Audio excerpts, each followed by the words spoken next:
G.I. Joe against Cobra, the enemy, fighting to save the day. He never gives up, he's always there, fighting for freedom over land and air. G.I. Joe! American hero! G.I. Joe is there! G.I. Joe is the code name for America's daring, highly trained Special Mission Force. Its purpose, to defend human freedom against Cobra, a ruthless terrorist organization determined to rule the world. He never gives up, he'll stay till the fight's won. G.I. Joe will dare. G.I. Joe! G.I. Joe!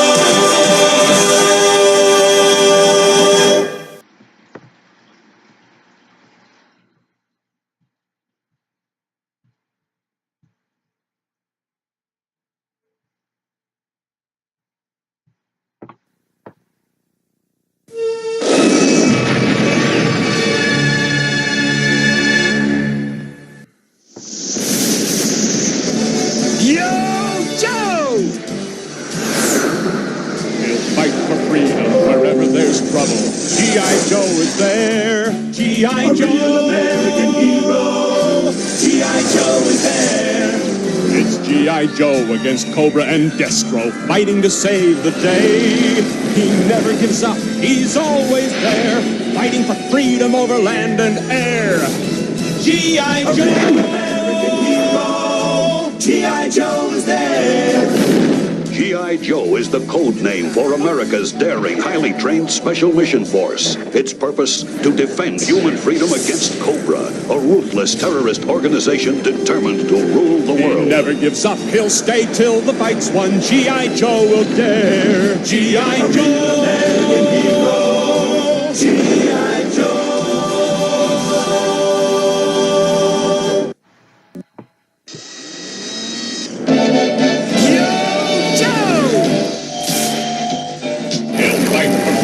Wherever there's trouble, G.I. Joe is there. G.I. Joe, American hero.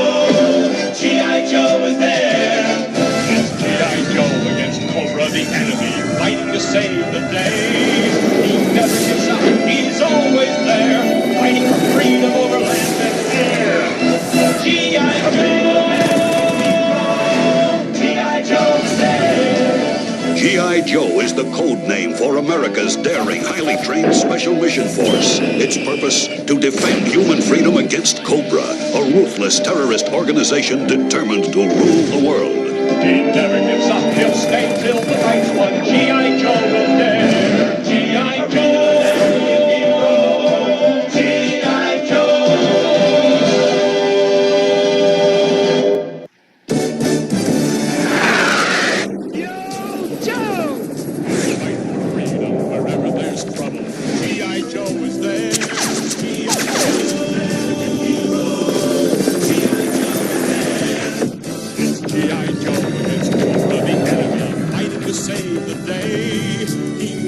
Up. He's always there, fighting for freedom over land and air. G.I. Joe,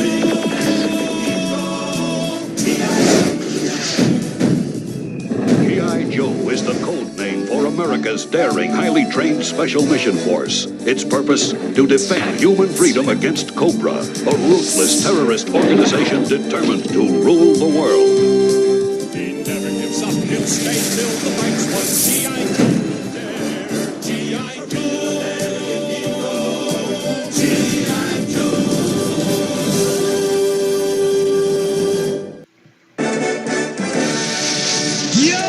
Joe.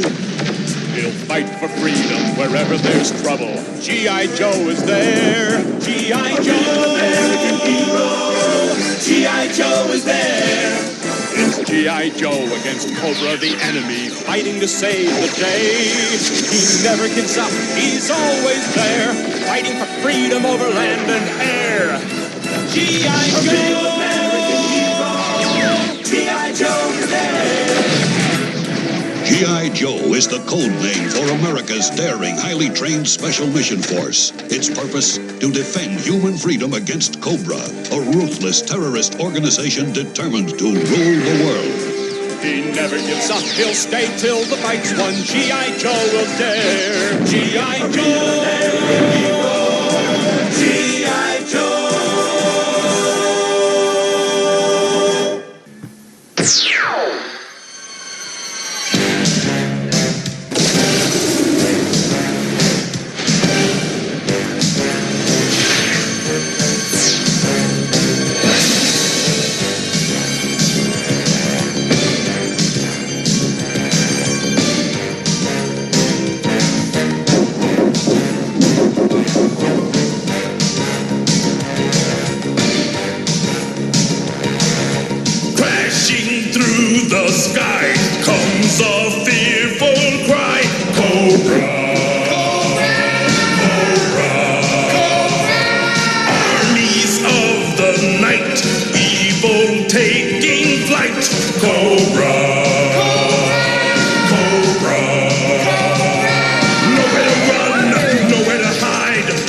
there's trouble over land and sea and air, G.I. Joe is there.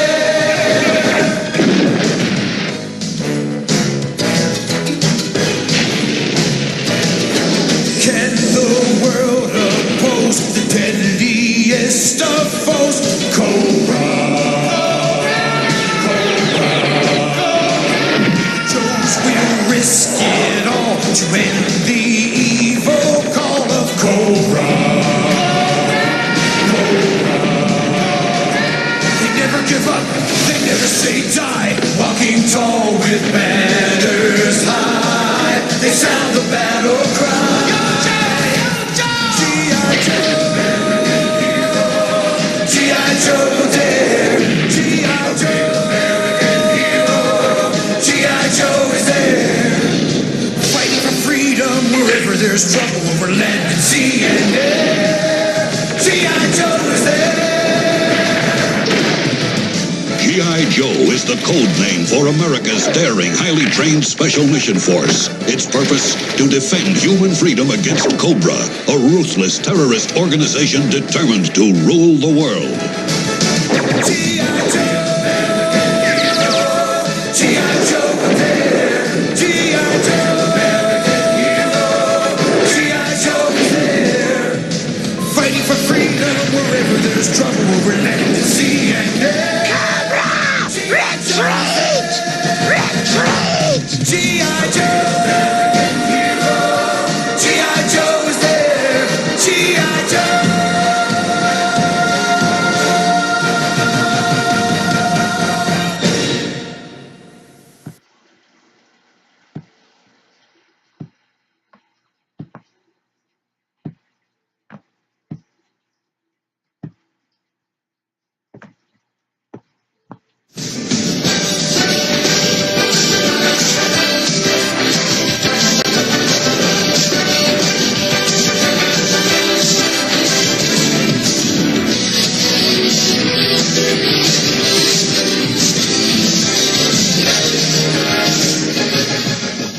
G.I. Joe is the code name for America's daring, highly trained Special Mission Force. Its purpose, to defend human freedom against Cobra, a ruthless terrorist organization determined to rule the world. Yo, Joe! He'll fight for freedom wherever there's trouble. G.I. Joe is there. G.I. Joe, American hero. G.I. Joe is there. It's G.I. Joe against Cobra and Destro, fighting to save the day. He never gives up, he's always there, fighting for freedom over land and air. G.I. Joe, American hero. G.I. Joe is there. G.I. Joe is the code name for America's daring, highly trained Special Mission Force. Its purpose, to defend human freedom against Cobra, a ruthless terrorist organization determined to rule the world. He never gives up, he'll stay till the fight's won. G.I. Joe will dare. G.I. Joe, American hero. G.I. Joe.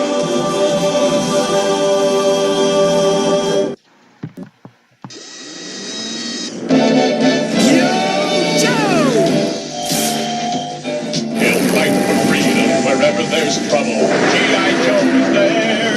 G.I. Joe, American hero. G.I. Joe is there. It's G.I. Joe against Cobra, the enemy, fighting to save the day. He never gives up, he's always there, fighting for freedom over land and air. G.I. Joe, G.I. Joe is there. G.I. Joe is the code name for America's daring, highly trained Special Mission Force. Its purpose, to defend human freedom against Cobra, a ruthless terrorist organization determined to rule the world. He never gives up, he'll stay till the fight's won. G.I. Joe will dare. G.I. Joe, American hero. G.I. Joe.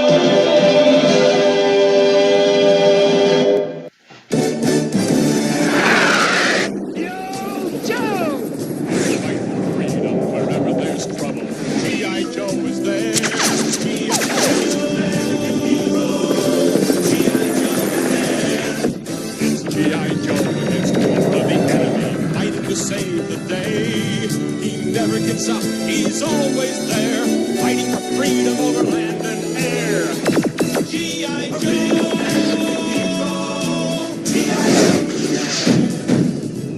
G.I. Joe is the code name for America's daring, highly trained Special Mission Force. Its purpose, to defend human freedom against Cobra, a ruthless terrorist organization determined to rule the world. He never gives up, he'll stay till the fight's won. G.I. Joe will dare. G.I. Joe, American hero.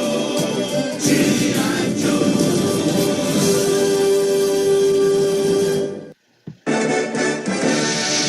Yo, Joe! He'll fight for freedom wherever there's trouble. G.I. Joe is there. G.I. Joe, American hero. G.I. Joe is there. It's G.I. Joe against Cobra, the enemy, fighting to save the day. He never gives up. He's always there, fighting for freedom over land and air. G.I. Joe, American hero. G.I. Joe is there. G.I. Joe is the code name for America's daring, highly trained Special Mission Force. Its purpose, to defend human freedom against Cobra, a ruthless terrorist organization determined to rule the world. He never gives up, he'll stay till the fight's won. G.I. Joe will dare. G.I. Joe, G.I. Joe.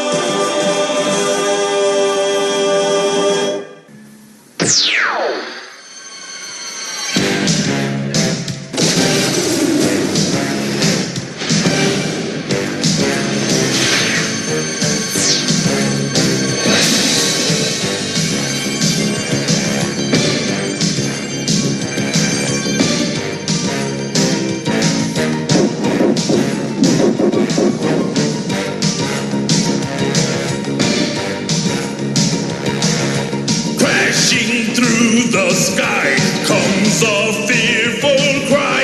Cobra, Cobra, Cobra. Armies of the night, evil taking flight.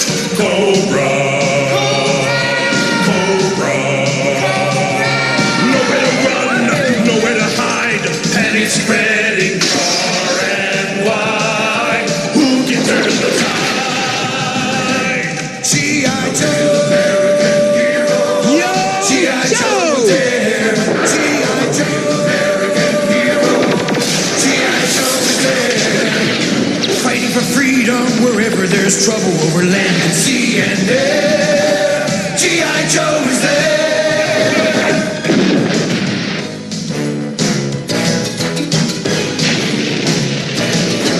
Can the world oppose the deadliest of foes? Cobra, Cobra, Cobra. Joes will risk it all to end the evil call of Cobra, Cobra. They never give up, they never say die. Walking tall with banners high, they sound the battle cry. G.I. Joe, American hero. G.I. Joe will dare. G.I. Joe, American hero. G.I. Joe is there, fighting for freedom wherever there's trouble over land and sea and air. G.I. Joe is there.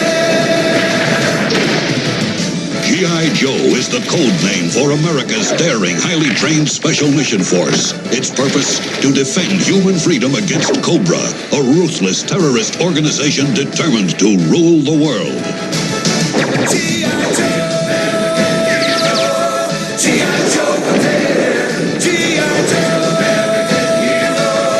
G.I. Joe is there, fighting for freedom wherever there's trouble over land and sea and air. Retreat! Retreat! G.I. Joe, American hero. G.I. Joe is there. G.I. Joe.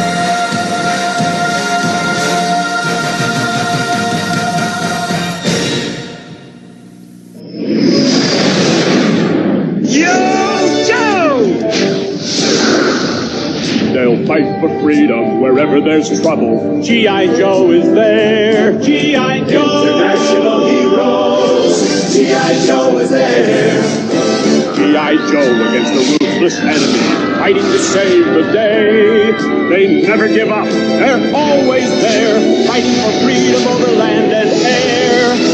G.I. Joe, national heroes. G.I. Joe is there.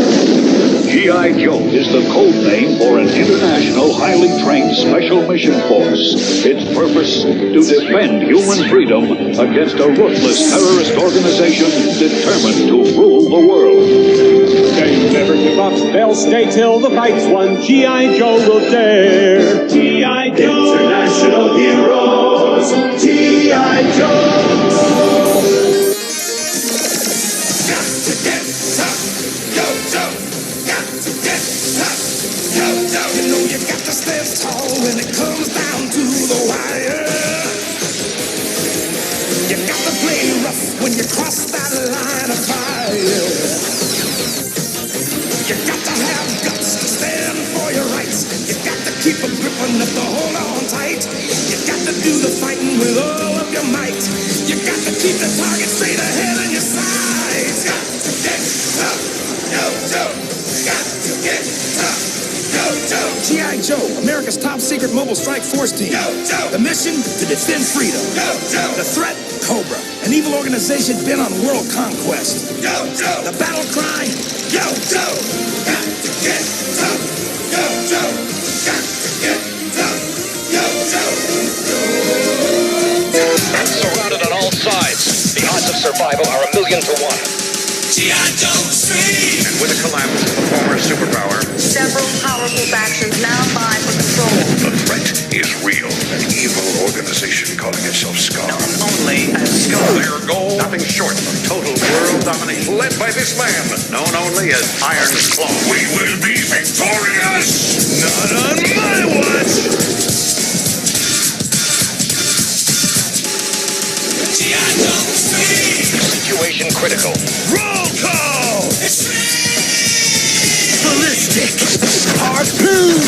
Mayday! Black Dragon! Sergeant Savage! Greek steak. Metalhead. Right. Lieutenant Stone! The odds are 1,000,000 to 1. And that's the way we like it! G.I. Joe Street.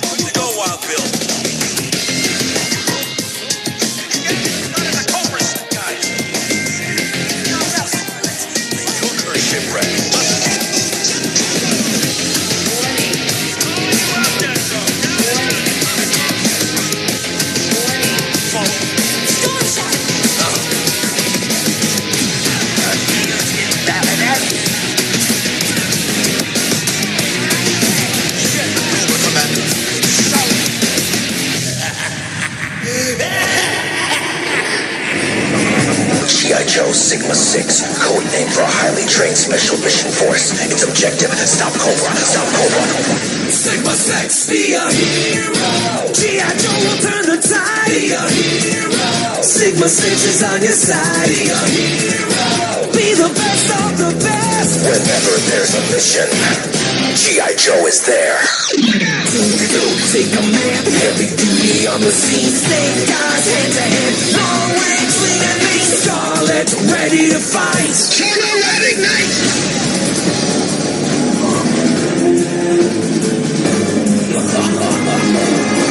Wherever Cobra strikes, wherever they attack, G.I. Joe will fight. There's no turning back. Yo, Joe! Be a hero. G.I. Joe will turn the tide. Be a hero. Sigma 6 is on your side. Be a hero. Be the best of the best. Whenever there's a mission, G.I. Joe is there. Sigma 6.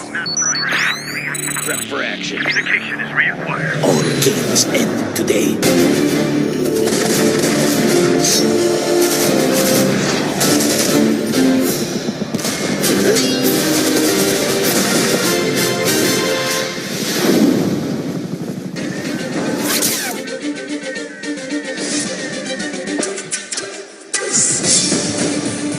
accused of a crime they didn't commit. A ragtag band of fugitives fights a covert battle to clear their names and expose the insidious enemy that is Cobra. Some call them outlaws. Some call them heroes. But these determined men and women think of themselves only as ordinary Joes. And this is their story.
Say the name G.I. Joe to a Gen Xer, and the casual fan will probably yell, "Yo, Joe!" and then rattle off names like Duke, Flint, Lady J, and Shipwreck.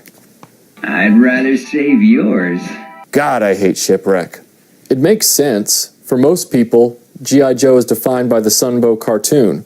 And that's a shame, because contrary to what many know, G.I. Joe didn't start with Duke, or Roadblock, or Destro. G.I. Joe's relaunch as a real American hero started in 1982 with a stellar comic book by Larry Hama that had a completely different continuity from the cartoon and lasted years beyond it. It all started with 13 soldiers whose design evoked the look and feel of the U.S. Army in the 1980s. Dark green, Army uniforms, fairly realistic weapons. It reminds you of films like Red Dawn or First Blood or even Tank. G.I. Joe! G.I. Joe!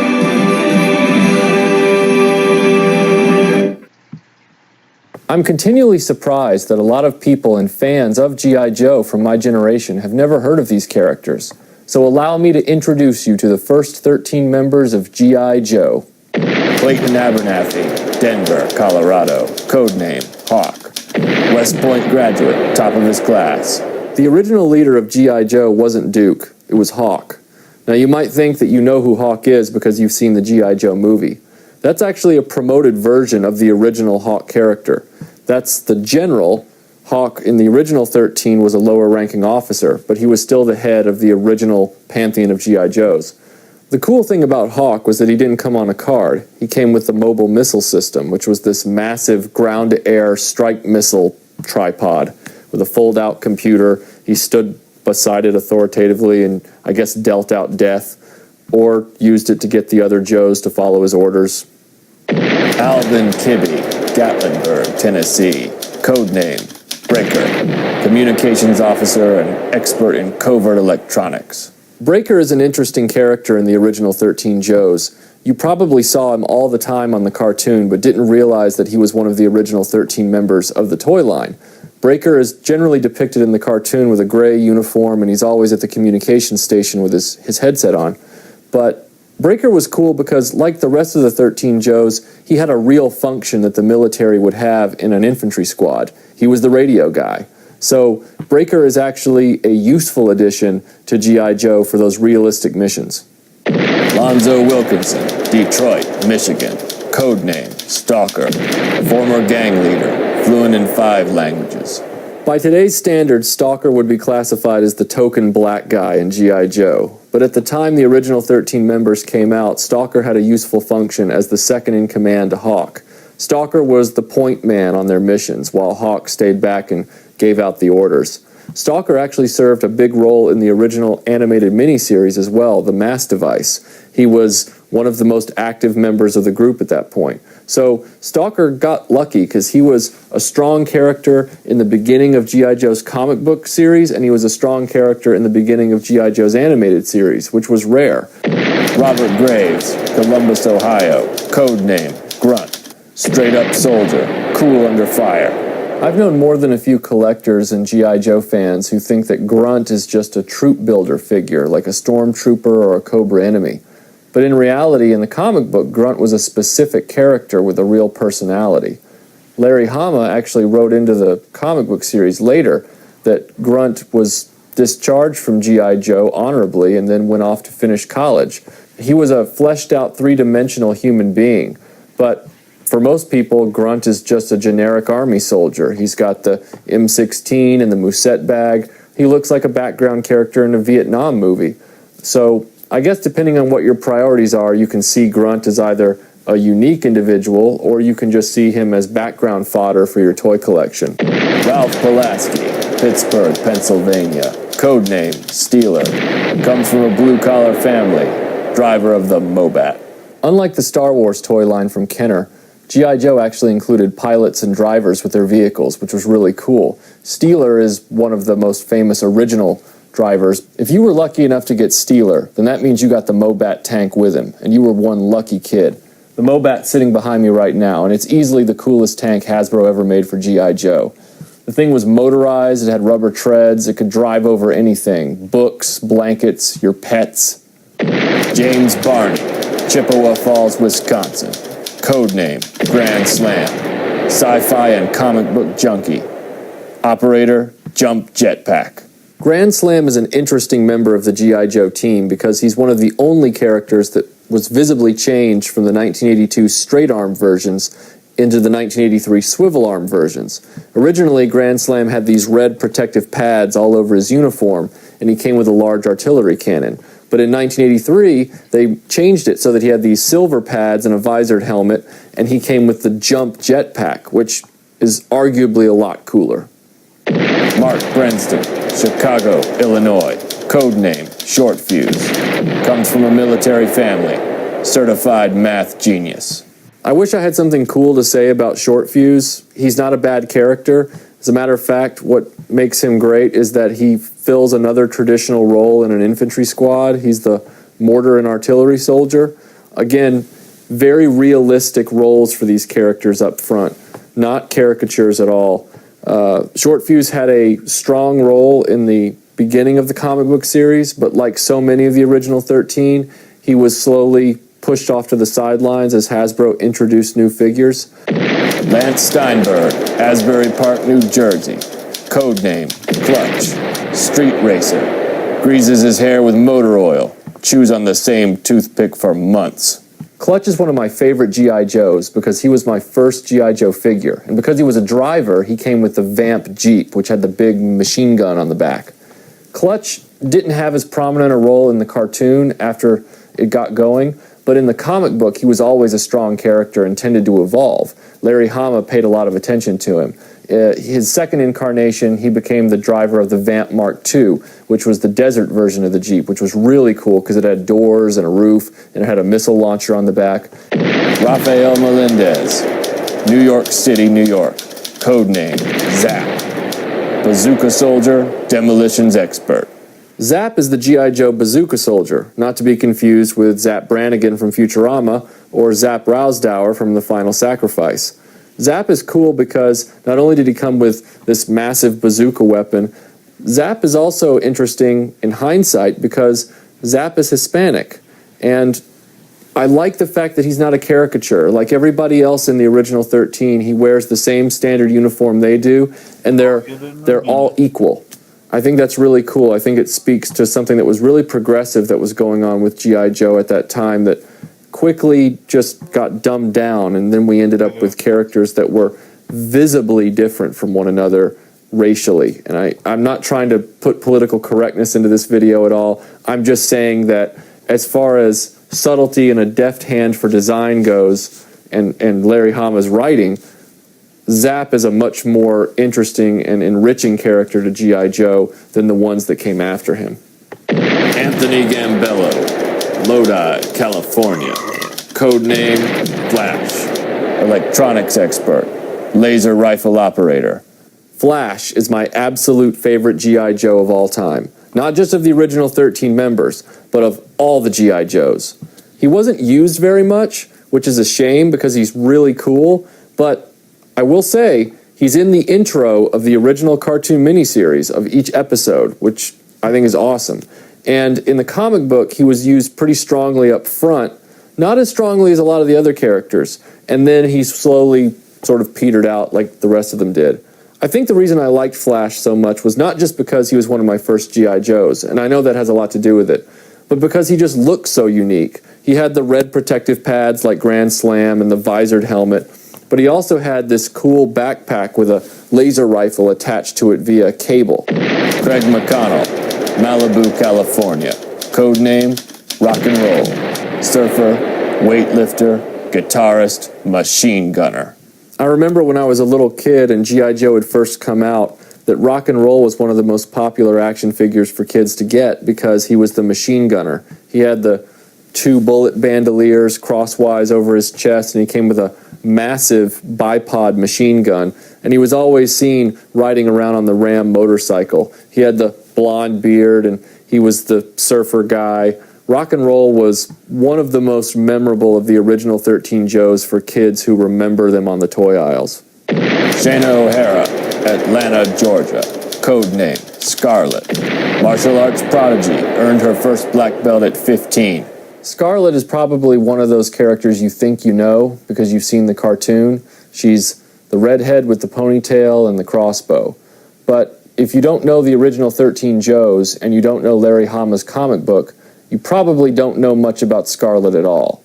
Now, in the cartoon, Scarlet was depicted as having a relationship with Duke, sort of a sophomoric romance type of relationship. But in the comic book, it was never that way. Scarlet's core relationship was with Snake Eyes, and that was the central dramatic direction of the comic book throughout its whole run. Scarlet always maintained her identity apart from Snake Eyes, despite the fact that she was his girlfriend. Scarlet is a strong, fearless character. She has just immovable conviction, and the courage that she exhibits in the comic book is, to say the least, incredible.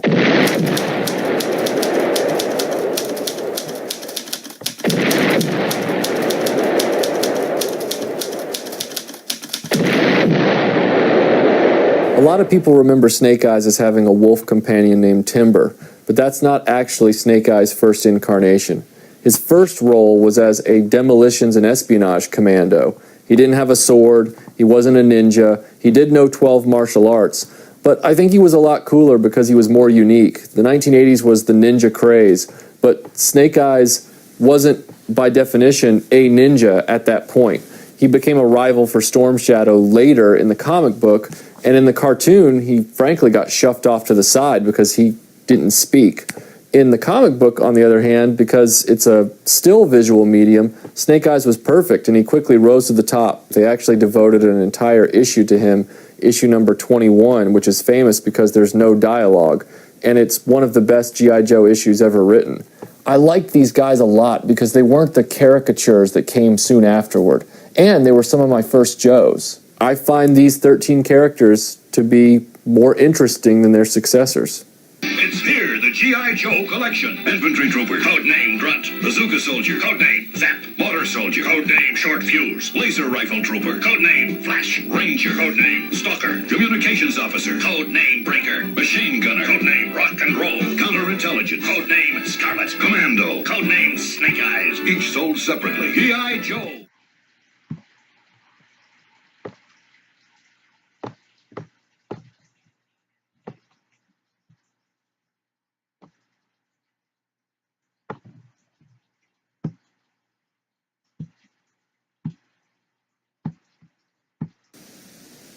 Hello everyone, Form BX257 here again, your friendly neighborhood 1980s G.I. Joe toy reviewer. And look what just rolled into Canadian retail. Finally. Now, this actually is being sold right now in Target Canada for $44.99, which is not that much of a markup from what I believe the US is set at $42.99, I think. I'm actually a little bit surprised that this was released in Target Canada first before Toys R Us Canada, but maybe I shouldn't be so surprised because, well, take a look at the stuff that Toys R Us still has.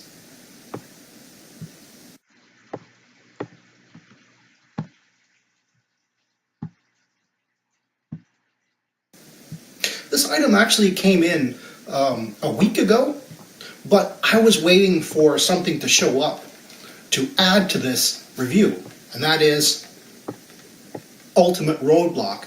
And you'll see why I waited to pair these two up together.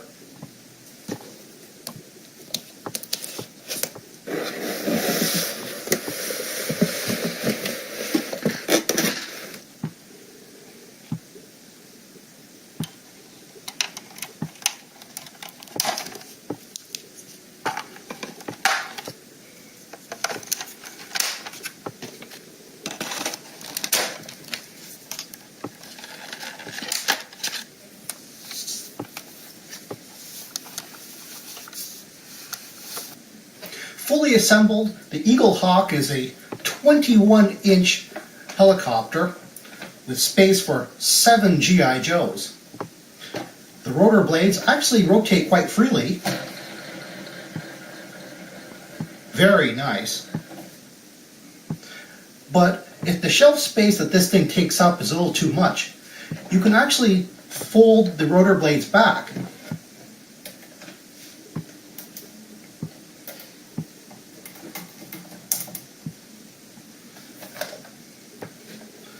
Just like that. I know it takes up quite a bit less space. The tail rotor actually rotates on a diagonal, and the blades actually do spin in here, although they're a bit hard to get. And it has permanently exposed landing gear, which actually roll.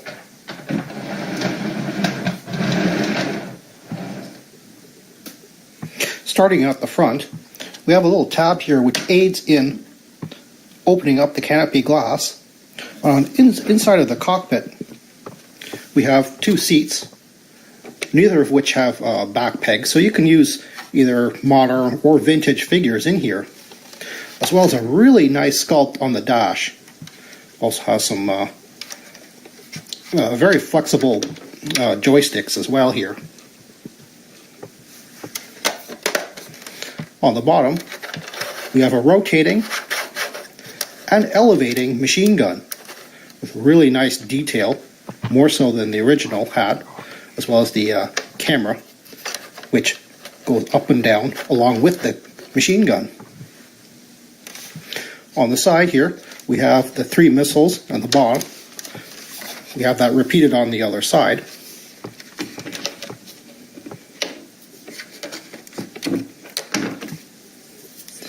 And the missiles on the bombs actually look very much like the originals.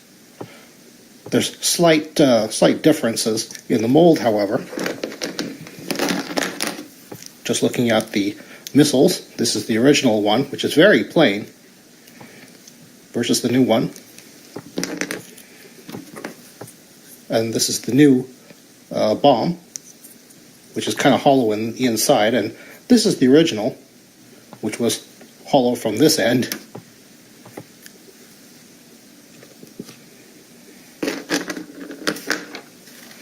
On the inside, we have the same 5 seats. Of course, it's kind of hard to see that 5th seat all the way back there. But again, we have no back pegs, so you can put vintage or modern figures in here. We do have some foot pegs all along here, which is, again, very hard to see. But there are foot pegs which at least should aid in putting in modern figures. On either side, we have these anti-personnel machine guns, which actually they swivel on not only the arm, but as well as the pintle as well. As a matter of fact, you can just pop that right off.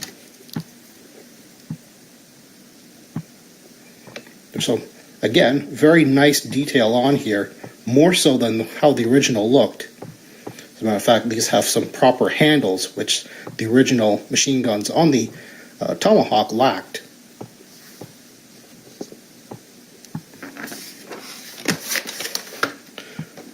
On the rear, we still have the opening personnel ramp, which I have to say, I don't really like how this kind of flops down like that. The original at least had more friction on the hinges to allow you to put it any which way you wanted. However, this does have foot pegs on here, as well as more access to the pegs back here, which I'll again get to a bit later. And finally, on the side, we have the rescue hook winch. Of course, you just open that up, and we have a nice hook on the end here. And it wouldn't be an updated Tomahawk without an updated lift ticket. Unfortunately, comparing the two lift tickets is kind of like comparing apples and oranges. They don't look anything alike, and I'm just going to get rid of this guy for now. As a matter of fact, I can't even compare the BIOS because there was no file card even printed on the box. What we get here is admittedly a very nice figure. It comes with a removable helmet with some really nice detail on here.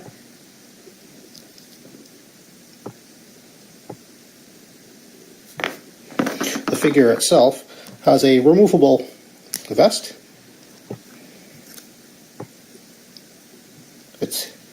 It's actually kind of a plain figure overall, but it's very well articulated and well sculpted, so I can kind of forgive that.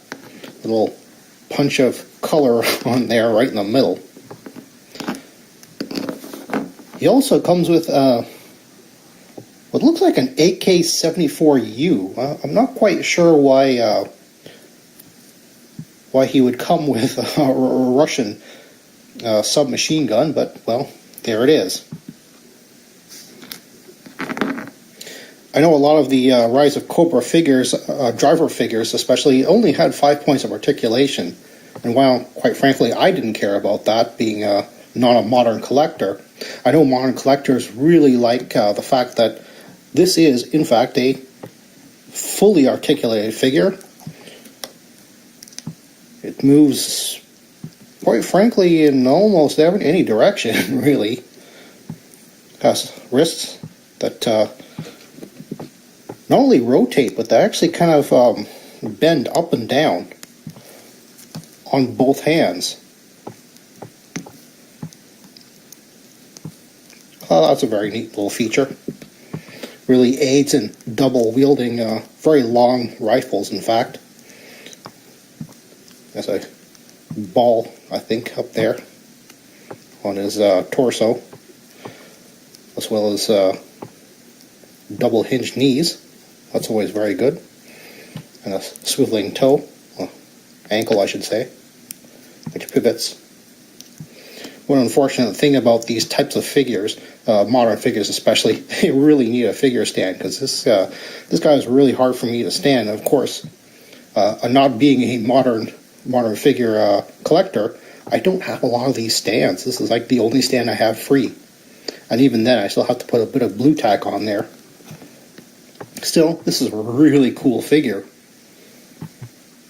And of course, he fits in there really nice and very easily. The Eagle Hawk comes with a pair of spare headphones. So now you can turn whatever figures you want into Eagle Hawk Cruise. Here I'm just going to grab this borrowed figure, which is a Rise of Cobra repeater, I believe. And the headphones fit on him rather nicely. As a matter of fact, it almost matches the vest that he comes with, which is kind of why I chose him. So finally we get to why I decided to purchase Ultimate Roadblock in order to specifically go with the Eagle Hawk. And that's because he has two accessories which are actually compatible with the Eagle Hawk. First, we have his trademark machine gun, which, as you'll notice, has a pintle. So, remember when we removed the original machine gun from there? Well, it totally fits on here. And doesn't that look cool?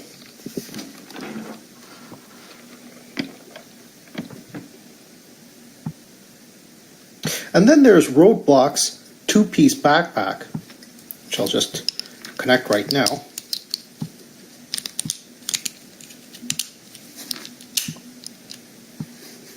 And as a backpack, it's kind of big, bulky, and rather goofy looking.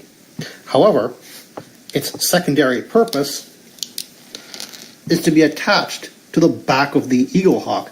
The Eagle Hawk has these backpack-sized peg holes, one on either side of the rear section, and you can totally just pop them right in there. Obviously, this will fit other backpacks, but as this had sort of a rappelling feature, which makes sense for the Rise of Cobra movie, as this is something that they totally did, it looks perfectly fine there. Run! Go! Get to the chopper! And last but not least, if you have a figure with a backpack and you want to have some storage, there are actually some 4 raised holes here. So you can totally put even a medium-sized backpack on there, and it'll fit just fine. Special thanks are in order for John Warden of Hasbro for making the reissue of the Tomahawk possible in the first place. He was also responsible for taking out some details in order to lower the retail price and adding in some really nice detail that the original lacked. So, with apologies to Pixel Dan, it's comparison time. There are a number of minor and major changes between the Eagle Hawk and the original Tomahawk. The first one being is that the Eagle Hawk is a very dark tint to its canopy glass. As a matter of fact, you can almost not see through it. Whereas the original, it's a very light tint. The original also had these glass windows on the bottom near the feet, whereas these are just painted on. It's a solid piece. Another difference is the opening engine covers. On the new version, we have a hinged cover, which stays on. I mean, obviously you can pull it off without damaging it, but it's actually hinged. And there's engine detail, which is almost exactly like the original, but it does have some sculpting differences. On the new version, we have 5 opening engine covers. These ones aren't hinged at all, and, well, you can very easily lose all of these pieces. Remember how I said the tail roller on the new version was kind of hard to get at, even though it clearly spun? Well, on the original, we do have a knob on the other side here, so you can access that. On the bottom, we have this rescue hook with the knob on the very bottom here, which is very shallow. It's very nice that you don't see it, but it's also kind of hard to get at, especially when holding such a heavy toy. On the new version, which is, again, admittedly a bit lighter, the knob is on the side and very easy to access. And finally, on the original, we had all 5 of these seats in the passenger compartment were removable. So you can turn a personnel transport into a cargo transport by taking out all of the seats. The seats on the Eagle Hawk, however, are molded in. Now let's take a look at what's compatible between the two helicopters. Check it out. The bombs and the missiles are totally compatible with each other. These are the new items right on the old platforms, and these are the old on the new platform. Here I've tried to exchange the canopy glass, and it almost works. The old one almost fits on the Eagle Hawk, but there's kind of a terrible gap here. As this, I believe the actual hinge here is actually kind of long, like upwards. And there's no way the new one fits on here. It just doesn't go deep enough. The clip is just too wide.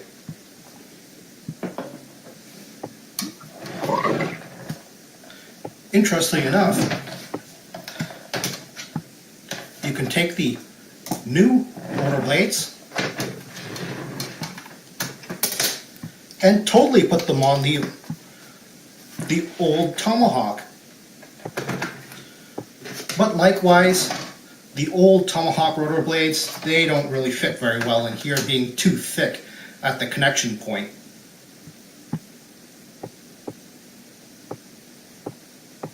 And now for the $45 question, is it worth it? In my opinion, absolutely.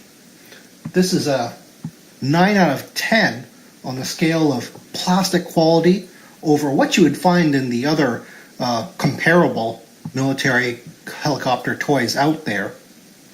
On top of that, the details are superb.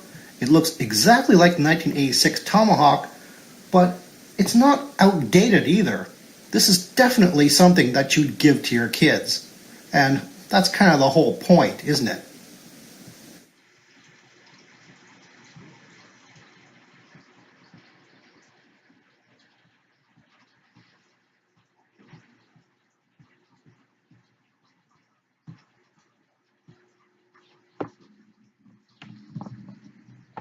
Well, that's all the time I have right now. Please check out my Facebook page for more information and behind-the-scenes photos for these reviews. Thank you for watching this video, and stay tuned for next time to see another 1980s G.I. Joe toy review. See you then.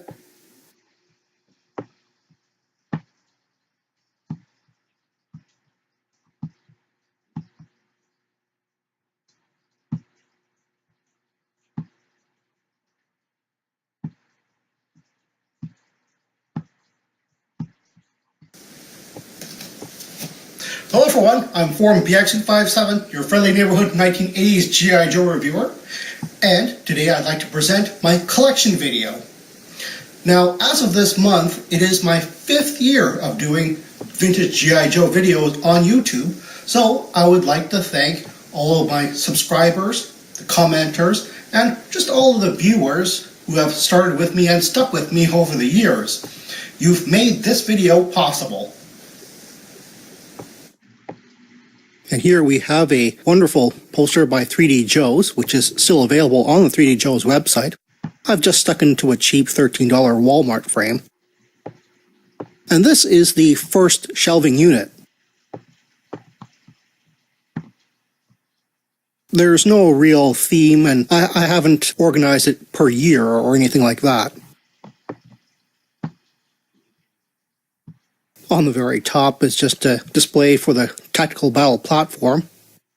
There are a few figures that I haven't done reviews yet, like Sneak Peek in the Skyhawk at the very top there, and the Hydro Viper sneaking around down below on the Hydro Sled.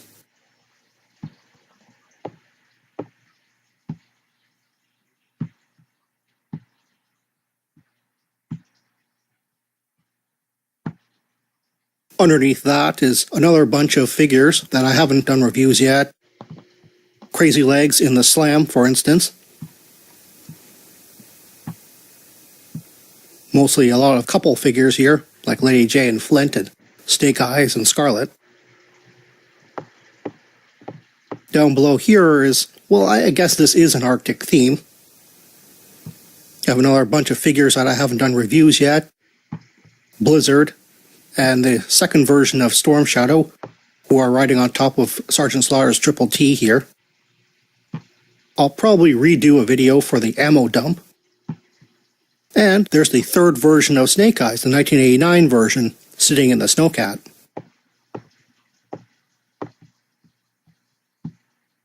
And down below is just some random ground vehicles.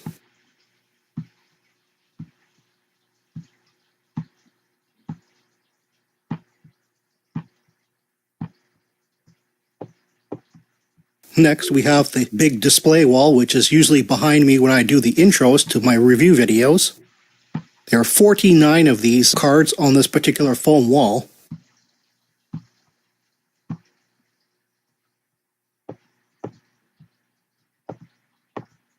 Next, we have the second shelving unit.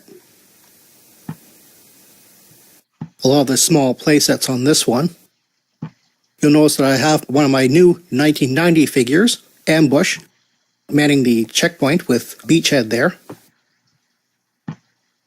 I'll probably redo the air defense unit playset at some point. Down below is a lot of other small playsets. The Forward Observer, which is being manned by Spirit, is another one which I probably should do pretty soon. You'll notice the Cobra Law Royal Guard using a wind-up backpack. I believe that's the Cobra Rope Crosser. And below that is my Dreadnought shelf. I finally got myself a proper Thunder Machine with Thrasher. Fairly soon I'll be doing a review of Road Pig and the Cobra motorcycle.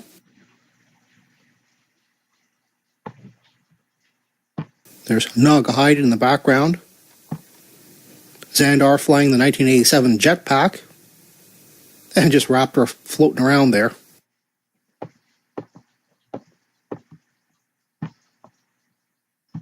Down below that,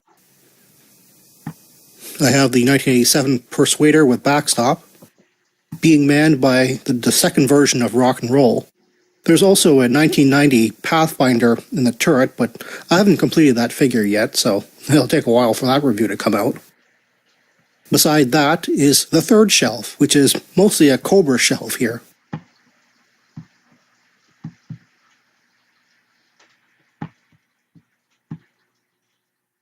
You have our awesome Terror Drone.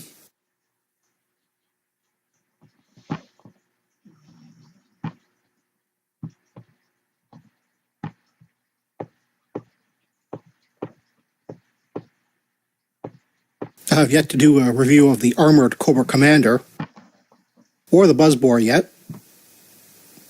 Below that is a lot of other figures and vehicles that I haven't done reviews yet. All of the Iron Grenadier, such as Destro. In the background, there's the Sears exclusive Cobra Missile Command headquarters.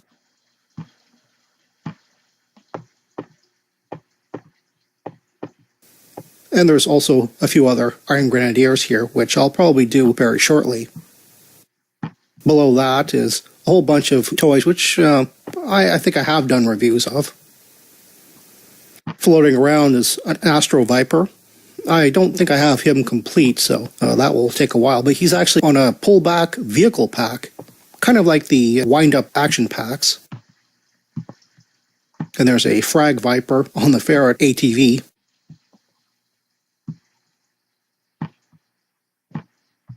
And finally, below that, we have Big Boa teaching Crystal Ball how to shoot. All the way in the background, we have an Alley Viper.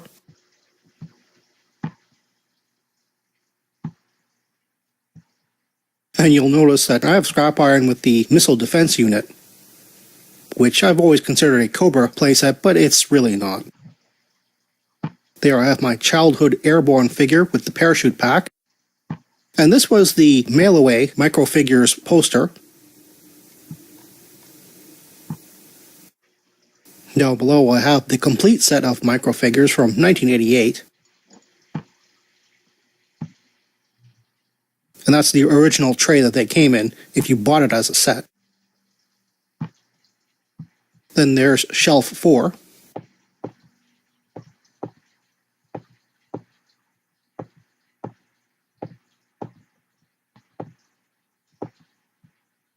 Again, there's no real theme to this, but there's a lot of green guys in this one. The fabulous 1983 headquarters, being manned by my absolute favorite figure, Flash.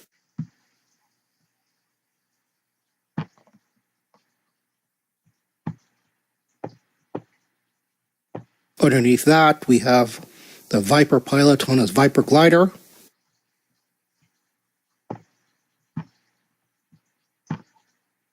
I don't think I've done a review of the flak attack cannon yet.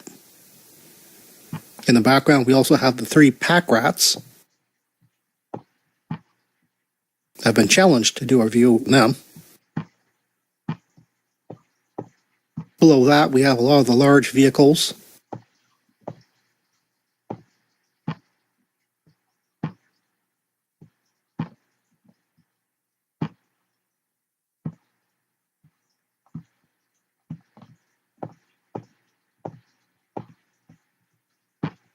And finally, below that is even more vehicles. I don't think I've done a sci-fi figure yet. He's there on the Havoc. I'll be soon doing a Coastal Defender trailer review. And I'll probably do a fast draw who's manning the Road Towed Battlefield Recovery Vehicle. If you're wondering, this is how I legitimately keep my figures when stored. I keep them in original vintage carry cases. The combat case there was used for the background for my General Joseph Colton review. A lot of the miscellaneous merchandise, such as the lunchbox and color forms, the deck of dishes and the candy tin. My favorite licensed merchandise, the die-cast vehicles. And of course, another version of the color forms playsets. This is actually how I keep my die-cast vehicles in storage. I keep them in a Roll-O-Mat case.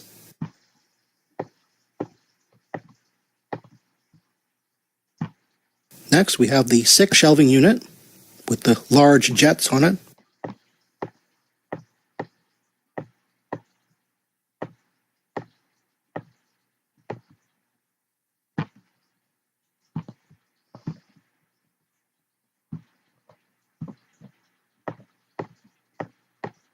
And down below, I just have the Cobra Battle Game.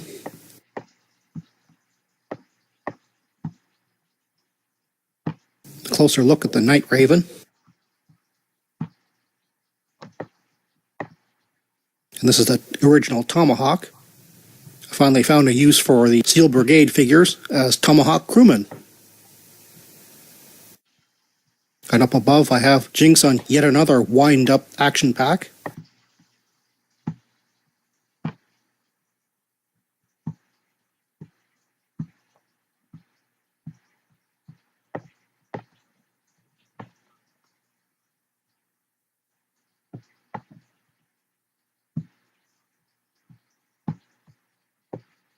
And finally, we have the 7th shelf. Here we have more collector cases.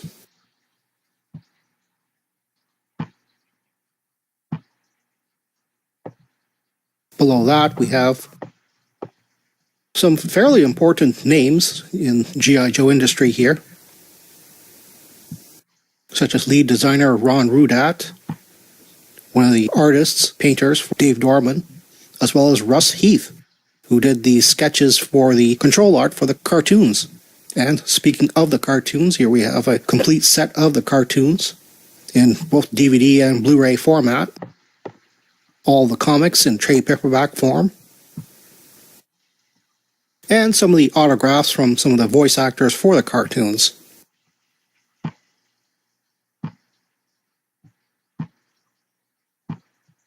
And finally, a look at the gigantic USS Flag aircraft carrier. You can see my t-shirts on the wall for a size comparison. This thing is just massive. It took me a little over an hour to put this together.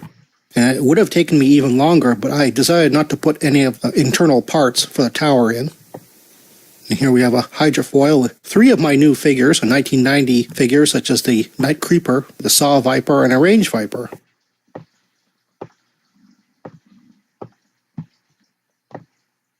Another figure I haven't done a review of yet, for Peter, manning the sea sled.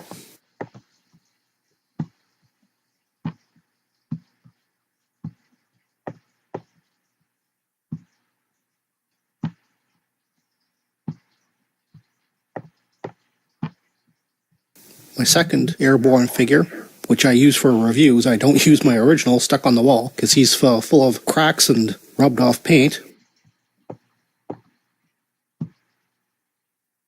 On the deck of the aircraft carrier. Another figure I haven't done yet, Scoop, is manning the refueling trailer.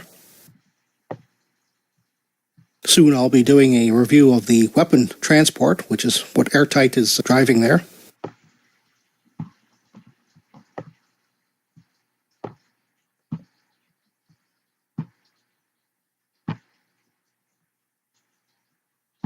The bomb disposal in the background is what Barbecue is driving.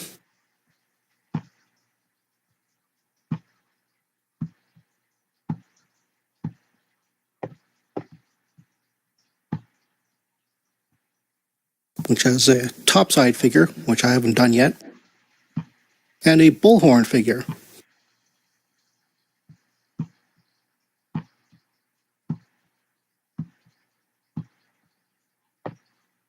Well, that's a look at a room full of vintage G.I. Joes. There's not one custom or even a modern version of anything in here.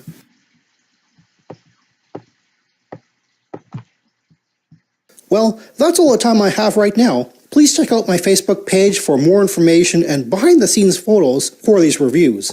Thank you for watching this video, and stay tuned for next time to see another 1980s G.I. Joe toy review. See you then.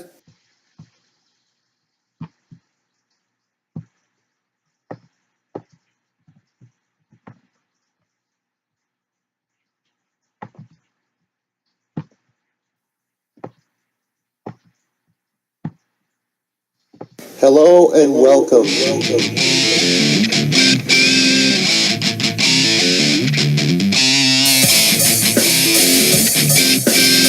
Today we've got something special for you.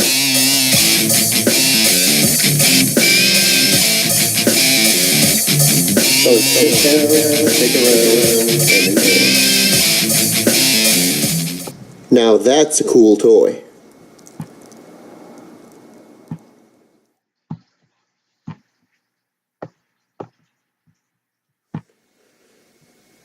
Hello and welcome to another toy review. Today is something very, very special. I've been waiting to do this review for years now. I've been waiting to add this to my collection for years. Finally, the day has arrived. Finally, it has happened.